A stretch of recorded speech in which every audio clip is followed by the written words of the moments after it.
পর্যটন কেন্দ্রকে ঘিরে কি কি ডেভেলপমেন্ট চলমান এবং কি কি ডেভেলপমেন্ট হাতে নেওয়া যায়, এ বিষয়ে মাননীয় প্রধানমন্ত্রীর অনুশাসন অনুযায়ী আমি শ্রীমঙ্গল সফরে এসেছি এবং আমি এখানকার স্থানীয় প্রশাসনের সঙ্গে গতকাল রাতেও কথা বলেছি, আজকে সকালেও মিটিং করেছি, সমস্যাগুলো আমি শুনেছি।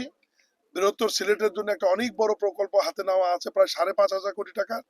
সেই প্রকল্প থেকে প্রায় 1,000 কোটি টাকার বরাদ্দ আছে মৌলভীবাজার জেলার জন্য।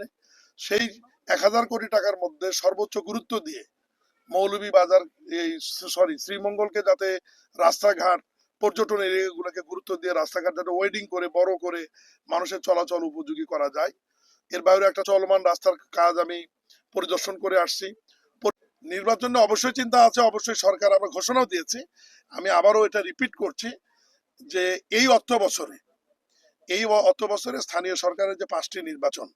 সিটি কর্পোরেশন, উপজেলা, জেলা পরিষদ, পৌরসভা, ইউনিয়ন পরিষদ, 5টি নির্বাচনে আমরা সম্পন্ন করব এবং এইগুলি নির্বাচন সম্পন্ন করবার জন্য আমাদের প্রায় 5.5 থেকে 6,000 কোটি টাকার প্রয়োজন হবে এবং বাজেটে এই বিগত পার্লামেন্টে যে 26-27 অর্থ বছরে যে বাজেটটি অনুমোদন হয়েছে সেই বাজেটের মধ্যে এই অর্থ সংকুলান করা আছে, রাখা আছে